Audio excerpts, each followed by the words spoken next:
말씀의 제목은 잘 알다시피요. 27절에 이스라엘 자손이 나를 향하여 원망하는가 그 원망하는 말을 내가 들었노라.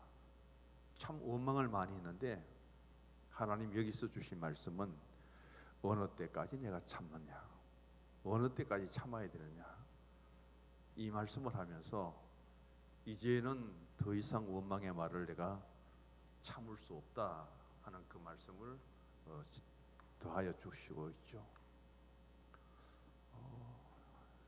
애굽 땅에서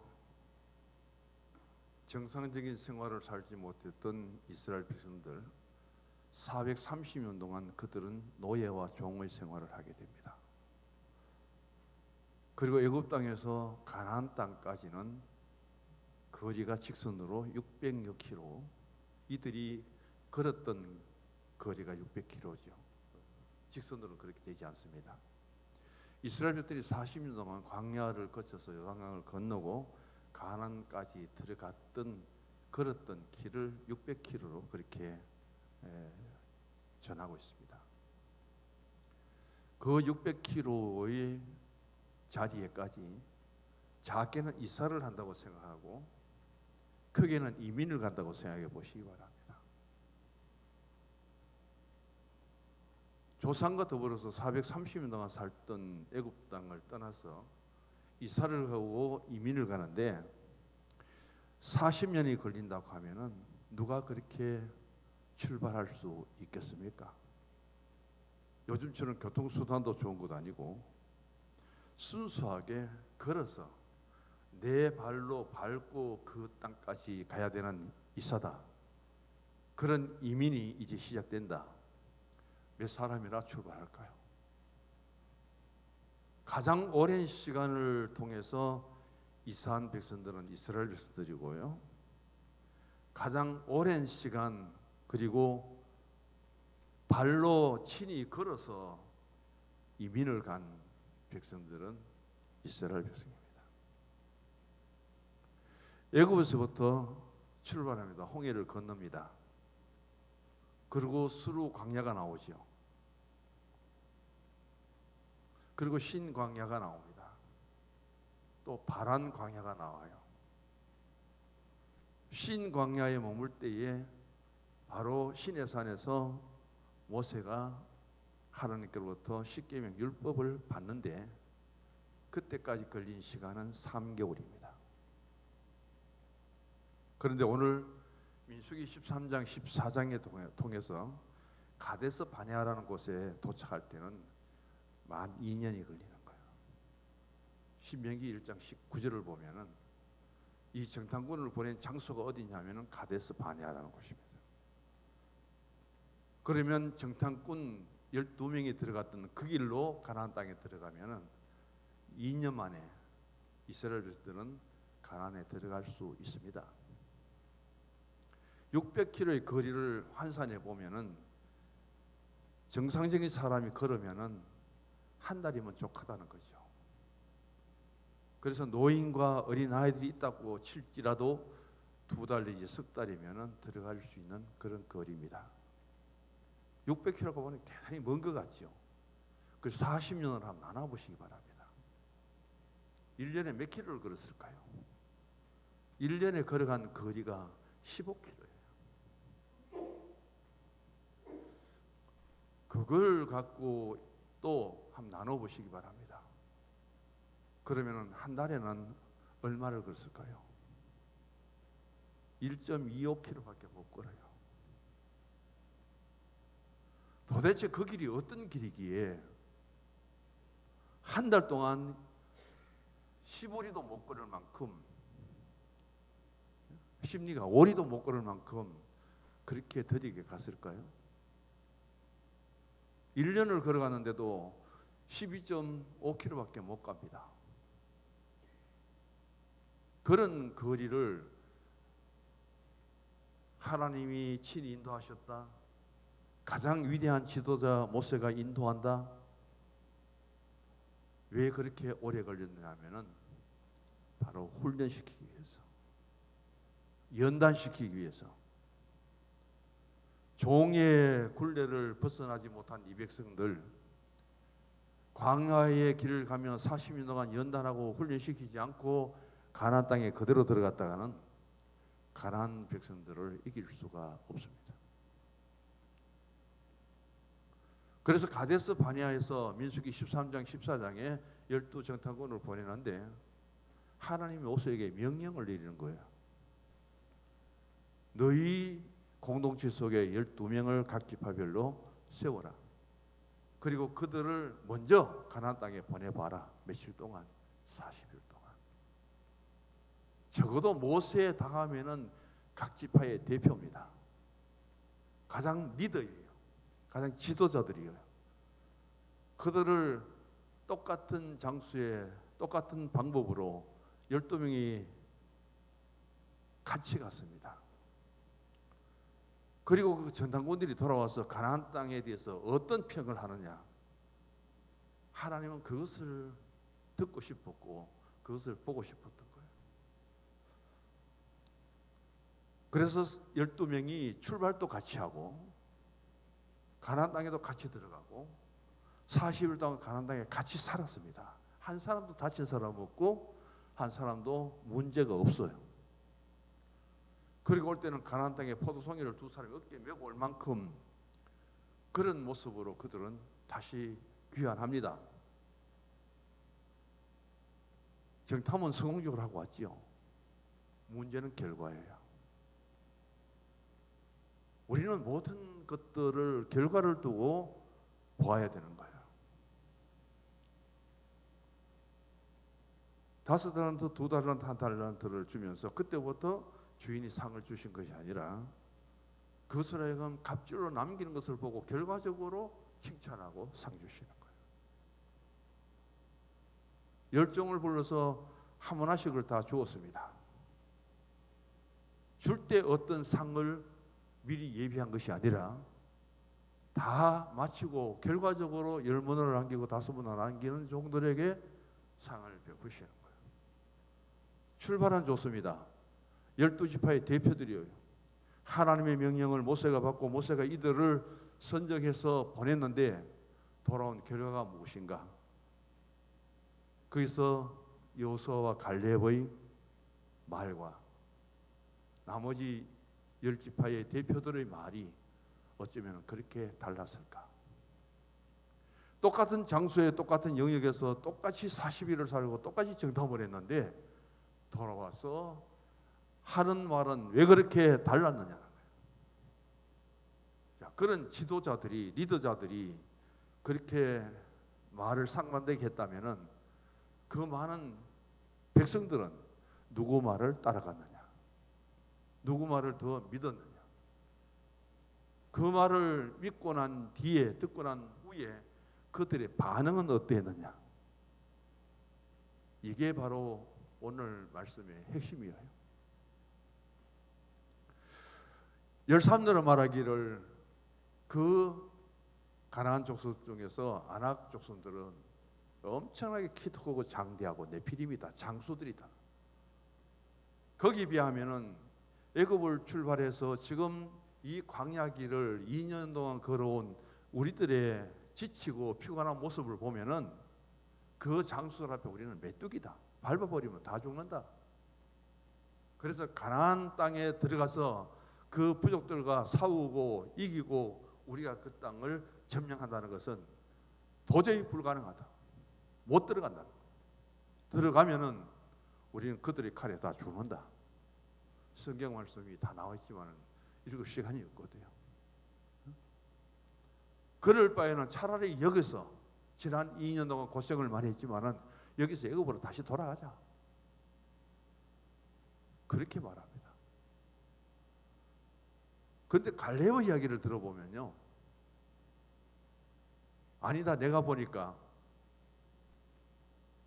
그 땅은 기름지고 좋은 열매를 맺고 풍성한 곳은 맞다. 그렇지만은 내가 보니 그들은 우리의 밥이라, 우리의 먹이라고 말합니다. 개역 개정에 먹이고 전번에 성경은 밥이에요. 하나님이 밥을 다 밥상을 차려놨다는 거예요. 하나님이 우리에게 주시려고 먹이를 다 준비해놨다. 가서 우리가 먹으면 된다는 거예요. 아무리 지수성찬이 있어도 내가 안 먹으면 내 음식이 안 되잖아요. 아무리 좋은 빵이 있어도 내가 안 먹으면 구경만 하지 내 빵이 아니에요. 그렇게 서로 반대되는 말을 하게 됩니다. 똑같은 12사람이 왔는데 그런 갈렙과 여호수아는 무엇을 보았을까요? 열정탐꾼의 말이 틀린 건 아니에요. 그들은 자기들이 직접적인 체험을 통해서 인간적인 차원에서 자기 생각대로, 자기 마음대로, 그리고 자기가 말하고 싶은 대로 그대로 던져버린 거예요. 보내신 분이 하나님이시고 우리를 택하셔서 그런 사명을 맡기신 분이, 소명을 주신 분이 하나님이라는 사실을 그들이 깨닫고 그 책임을 감당했다면 결코 그러지 아니했을 거예요. 그런데 갈렙과 여호수아는 바로 육신적인 그런 생각으로 자기 마음속에 자기가 눈으로 보고 온 것을 그대로 말씀하지 않고, 육신적으로 보면, 세상적으로 보면 도저히 이길 수 없죠. 그렇지만 하나님이 왜 거기에 들어가라고 했을까? 왜 우리를 정탐꾼으로 보냈을까? 우리의 신앙의 고백에 따라서, 우리가 하는 말에 따라 이스라엘 공동체 전 백성들이 어떤 생각을 가지고 어떤 반응을 보일까? 하나님이 함께 하신다면, 하나님 인도해 주신다면, 우리는 메뚜기라서 밟혀 죽는다는 것과 하나님 우리에게 밥상을 차려놓는데 우리가 들어가서 떠먹으면 우리 것이 된다. 어떻게 이렇게 다르게 말할 수 있을까 하는 거예요. 그것을 통해서 인간적이고, 그것을 통해서 물질적이고, 그것을 통해서 현실적인 문제예요. 열정당군. 그러나 갈렙과 여호수아는 모세의 후계자가 되고 그런 신앙의 연륜을 통해서 많은 것을 경험했잖아요. 왜냐하면 애굽에서부터 지금 이 가데스 바네아까지 2년 동안 오면서 자기들 인간의 힘으로 한 것이 뭐가 있느냐는 거예요. 자기들 힘으로 홍해를 건넜습니까? 택도 없습니다. 자기들 힘으로 수르광야에 쓴물이 단물 되도록 할 수 있습니까? 목이 마른데 자기들 힘으로 우물을 팠습니까? 하나님이 니빈소도 살아있는 돌을 통해서 막대기로 쳐서 그것으로 하여금 지팡이로 쳐서 물이 나게 되고 돌이 살아있어서 백성들을 따르면서 40년 동안 물 부족 없이 지낼 수 있도록 해주셨잖아요. 어디서 먹을 것을 구합니까? 하늘에서 만남의 초라를 다 내려주죠. 구름기둥 불기둥을 인도해 주시죠. 인간이 한 것이 무엇이십니까? 누가 그런 일을 했는 거예요? 아무도 없어요. 누가 하셨습니까? 하나님이 하신 거죠. 그렇게 하나님이 우리에게 인도해 주시고 그 일을 하셨다면은 이 가나안 거민들을 물리치는 거야 아무것도 아니라는 거예요. 똑같은 신앙의 연륜을 가지고, 똑같은 직분을 가지고, 똑같은 장소에서 우리가 신앙을 가졌어도 바로 영적인 사람과 육신적인 사람의 차이가 이렇게 크다는 것들을 우리 신앙의 고백을 통해서 나타난다는 거예요. 어디에서부터? 말로부터 시작해서. 그래서 우리가 교회 안에서 신앙적인 차원의, 영적인 차원에서 말 한마디가 얼마나 중요하다는 것들을 다시 생각해야 되는 거예요. 거룩한 신앙의 공동체 속에 10사람의 정탐꾼이 말이 맞아요. 그들이 본대로 그대로 전한 거예요. 거기는 어떤 신앙적인 문제가 하나도 없습니다. 하나님이 우리에게 어떻게 해주셨다는 것도 없어요. 하나님이 지금까지 우리를 어떻게 인도해 주시고 여기까지 도우셔서 우리 하나님이 되셨다는 것은 한마디도 없고, 애국으로 돌아가자, 우리가 가면 칼에 다 죽는다, 그들이 밟혀서 메뚜기처럼 우리는 밟혀 죽는다. 여호수아 갈렙이 왜 위대하냐? 바로 여기에서 믿음의 사람이 다르다는 거죠. 그래서 하나님은 지금까지 수없이 불평을 들었습니다. 홍해 앞에서도 물에 빠져 죽어야 되나? 애국 군대에게 우리가 그냥 살해를 당해야 되나? 항복하고 애굽으로 다시 돌아가자. 쓴 물을 마실 수 없으니까 또 이 물을 우리에게 먹으라고 주느냐 하고 또 불평어망하죠. 자, 지금까지 지내온 것들은 출애굽기는 믿음으로 영적으로 감추어진 것이 하나의 단어입니다. 기도예요. 홍해를 건널 때도 모세의 기도를 통해서 하나님의 응답을 받았고요. 마라의 쓴 물도 바로 스루의 광야에서 모세의 기도 후에 눈을 뜨니까 옆에 나뭇가지가 있잖아요. 하나님의 응답이 임하잖아요. 백성들이 저렇게 먹을 것이 없어서 양식을 달라고 아우성인데 하나님 먹을 거 주십시오. 만나 내리죠. 고기 먹고 싶습니다. 그러니까 외출하기를 보내죠. 목말라 저면 죽겠다고 야단입니다. 그 광야에서 어디서 살아있는 돌을 누가 구해온단 말입니까? 하나님이 다 하신 거잖아요. 그들이 경험이 부족합니까? 체험이 부족합니까? 신앙의 륜이 적습니까? 그런 상태 속에 이 가데스반에서 12 정탐꾼이 가나안 정탐을 하고 돌아와서 그들의 신앙의 고백들, 그들이 백성들 앞에서 리더자로서 지도자로서 그게 할 말이냐는 거예요. 거기서 우리는 여호수아를 보게 되고 그래서 갈렙을 보게 됩니다. 그래서 민수기 13장, 14장, 또 신명기에 가면 1장에 더 자세하게 나오는데 여기에서 말은 하나님의 말씀이 가장 늦게 나옵니다. 누구 말이 먼저 나오느냐? 열정탐꾼의 이야기가 먼저 나옵니다. 그리고 갈렙과 여호수아의 말이 나와요. 그때는 여호수아보다는 갈렙이 우선적으로 말을 하죠. 그들의 말을 들은 이스라엘 전체 공동체의 반응에 대한 말이 나옵니다. 한마디로 우리는 메뚜기다. 그들의 칼에 우리는 죽는다. 울고 불고 야단이고 애굽으로 돌아가자. 갈렙이 우리 밥이다. 가서 떠먹으면 우리 것이 된다 할 때는 분노해가지고요. 돌을 쳐서 갈렙을 죽이려고 합니다. 이게 백성들의 반응이에요. 여기서 누구의 말이 진정한 신앙의 말인가? 비록 소수일지라도 누구 말을 따르는 것이 하나님의 뜻인가? 하나님은 어떤 말을 하기를 원하고 계시는가? 그것을 생각하면서 우리가 신앙생활을 해야 되고요. 개인적으로도 공동체 안에서는 더 내가 하는 말에 책임을 질 수 있는 그런 신앙과 삶이 되어야 됩니다. 사람이기 때문에 다 실수해요. 잘못도 해요. 그러나 그 똑같은 동기 속에 똑같이 일어난 문제들을 두고 말하는 것은 다 다르잖아요.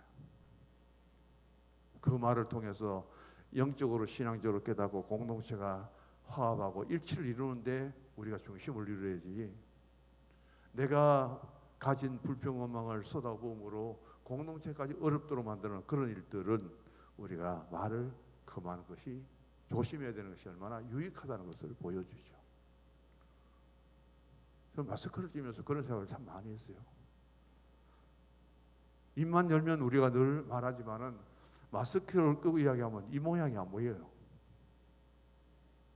그래서 우리가 어떤 말을 하든지 고백을 하고 찬송하고 기도할지라도 마스크를 가려서 하나님 앞에 더 신중하고 조심 있게 말해야 되는 그런 교훈도 저서를 받아요.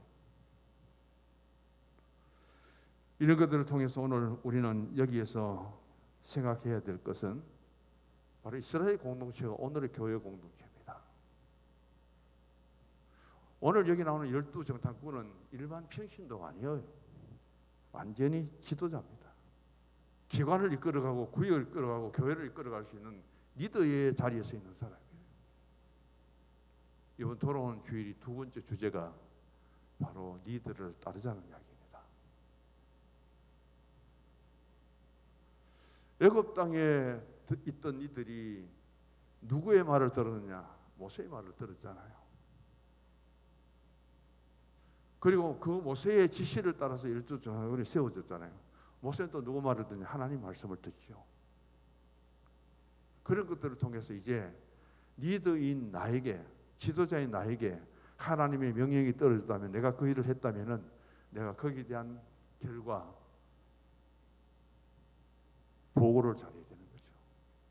결과가 좋아야 되는 것을 여기에서 우리에게 보여주고 있습니다. 오늘 우리는 여기에서 많은 것들을 보게 되지만은 그 말의 결과, 특별히 오늘 본문 27절을 보시면은 다시 한번 읽어보십시다. 나를 원망하는 이 약한 회중에게 내가 어느 때까지 참으랴. 이스라엘 자손이 나를 향하여 원망하는 바, 그 원망하는 말을 내가 들었노라. 하나님은 원망하는 말을 지금 많이 들어왔는데, 이제까지 그래도 참아왔는데, 여기서 또 이런 원망을 듣는데, 문제는 뭐냐면은 2년 동안 걸어온 그것을 포기하고 다시 애굽으로 돌아가자는 그 말과, 우리가 그렇게 보잘것없어서 여기까지 끌고 와서 그 가나안 아모리 족속들에게 칼에 찔려서 죽도록 하느냐, 그게 당신들이 한 일이냐, 그게 하나님이 하신 일이고 그게 모세가 하는 일이냐, 어디까지 원망이 올라갔겠어요?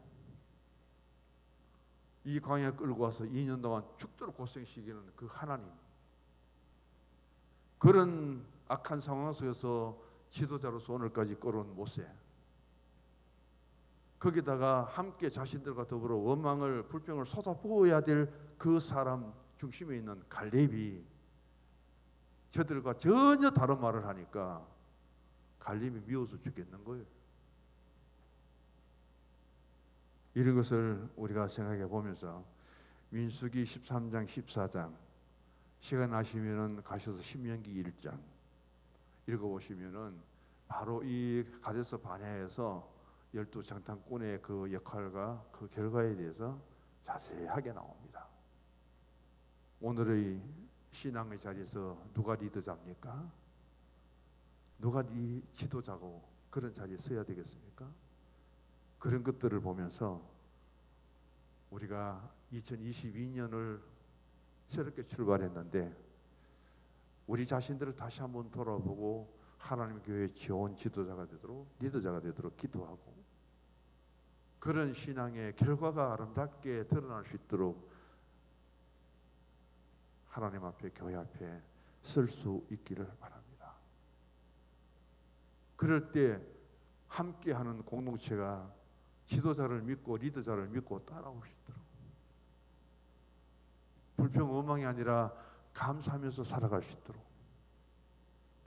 그렇게 해야 될 책임이 바로 리더인, 지도자인 우리에게 있다는 사실을 꼭 잊지 마시고 그 신앙의 자리에 설 수 있기를 원합니다. 말라기 3장 16절을 한번 읽어보십시다.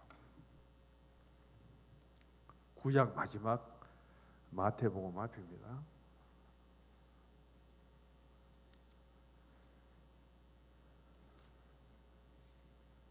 말라기 3장 16절 같이 읽습니다. 그때에 여호와를 경외하는 자들이 피차에 말하며 여호와께서 그것을 분명히 들으시고 여호와를 경외하는 자와 그 이름을 존중히 여기는 자를 위하여 여호와 앞에 있는 기념책에 기록하셨느니라. 말라기가 구약 선지자 마지막 선지자인데 우리에게 굉장히 충격적인 말을 하고 있어요. 우리가 믿음으로 하나님의 자녀가 되었잖아요. 우리 이름이 생명책에 기록됩니다. 그럼 하나님의 자녀가 되어서 우리가 살아가면서 얼마만큼 하나님을 사랑하고 얼마만큼 하나님을 경외하고 하나님 앞에 올바른 신앙의 고백을 했는가, 그것을 우리 생명책과 더불어 같이 있는 책이 기념책입니다. 나의 이름의 기념책에 하나님은 이 말을 빠뜨리지 않고 기록해 놓겠다. 어디 가면 그거 볼 수 있겠어요? 우리의 마지막이 될 때, 하나님 나라에 하나님 심판대 앞에 설 때 이것을 볼 수 있지 않을까? 지금은 볼 수 없습니다. 우리가 살아가면서 참 많은 말을 하는데 신앙 안에서 하나님 앞에 우리가 대적자가 되어서는 안 되죠. 저도 때는 불평도 했지만은 지금의 신앙 고백은 하나님께 무조건 항복입니다. 하나님께 이기려고 하지 마세요. 하나님께 좀 항복하고 사세요. 그게 올바른 신앙인 것 같아요. 불평하고 원망해도 하나도 하나님께 칭찬받을 것 없어요. 하나님과 대적하고 싸워서 이길 수도 없습니다. 어떤 불행한 일이나 아픔과 어려움이 있어도 하나님께 좀 항복하시고 하나님하고 이기려고 그렇게 하지 말아야 됩니다. 왜냐하면 이후에 나의 마지막이 되어졌을 때에 그 기념책을 하나님 펴주실 때, 펴보실 때 뭐라고 적혀 있을까요? 오늘 이 12전당권은 40일입니다. 40일 동안 그들에게 기회를 준 거예요. 그 가데스바네아에서 가나안 땅 40일을 정탐하고 돌아왔는데 이때 갔다 와서 한 말이 성경이 전해지는 곳에는, 설교가 전해지는 곳에는, 말씀이 선포되는 곳에는 절대 지워지지 않고 남아 있습니다. 예수님이 본디오 빌라도에게 재판을 받고 십자가에 죽잖아요. 본디오 빌라도에게 고난을 받아 십자가에 못 박혀 죽으시고, 이거 언제까지 갈까요? 언제 이게 지워질까요? 사면을 받고 용서를 받으면 있는 것도 다 지운다고 했는데 이 신앙 고백이 언제까지 갈까요? 기독교가 없어질 때까지 갑니다.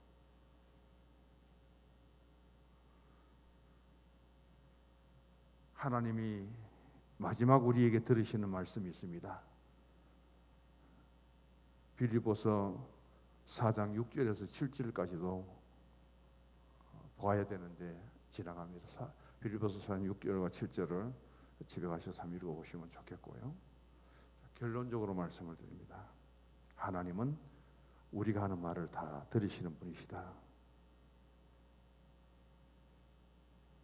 시편 19편 14절을 제가 낮 예배를 드릴 때에 종종 인용을 하죠. 나의 입의 말과 마음의 묵상이 주님 앞에 연락되기를 원합니다. 한 시간 예배를 통해서 우리가 하나님께 연락될 수 있도록 하는 것은 신앙의 고백입니다. 기도예요. 찬송이에요.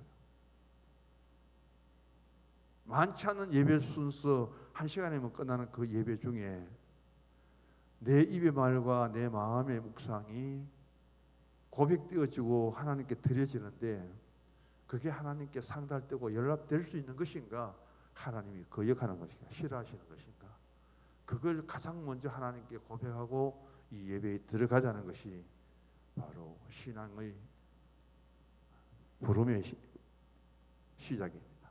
예배의 부름의 시작이죠. 이런 것을 생각하면서 오늘 우리는 하나님 앞에 하나님의 아들이고 딸입니다. 딸과 아들이 아버지 말씀을 철저하게 거역해 보십시오. 거역만 하는 게 아니라 아예 대항합니다. 아버지의 모든 것들을 아예 무시해 버립니다. 그 가데스 바네아에서 들어가면 바로 가나안 땅인데 그것은 리턴 시켜서 38년 동안 광야로 다시 끌고 들어와서 하나님이 더 훈련시키는 이유는 무엇일까요? 그 600km를 가는데 40년의 시간이 걸린 이유는 또 무엇일까요? 그러면서 하나님 한마디 말씀합니다. 너희들은 목이 곧은 백성이라. 하나님 앞에 항복하고 순종하고 그렇게 따르는 것이 아니라 기회만 되면 목에 힘주고 하나님 뜻을 거스리고 하나님과 반대되는 일들을 하고 자기 생각대로 말하고.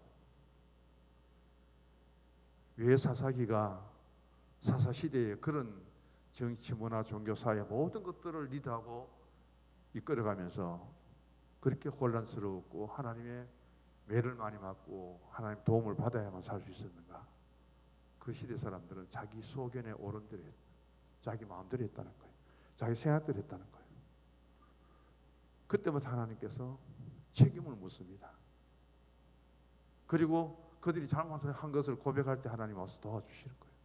그때 사사를 세워서 평화를 주시는 겁니다. 우리가 다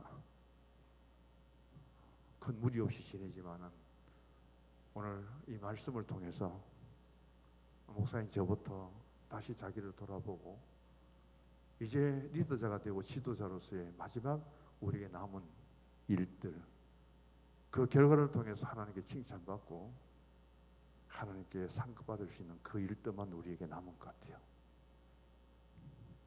신앙의 모범과 언행에 있어서 언제나 좋은 모습으로 앞서가는 리더가 되어서 우리 교회를 새롭게 변화시킬 수 있는 그 자리에 10명의 정탐꾼이 되지 말고 여호수아 갈렙과 같은 그런 정탐꾼이 되어서 하나님 편에서 일하시고 하나님 앞에 올바른 신앙을 고백하고 그 믿음으로 나아갈 수 있기를 주의 이름으로 축원합니다. 하나님 아버지,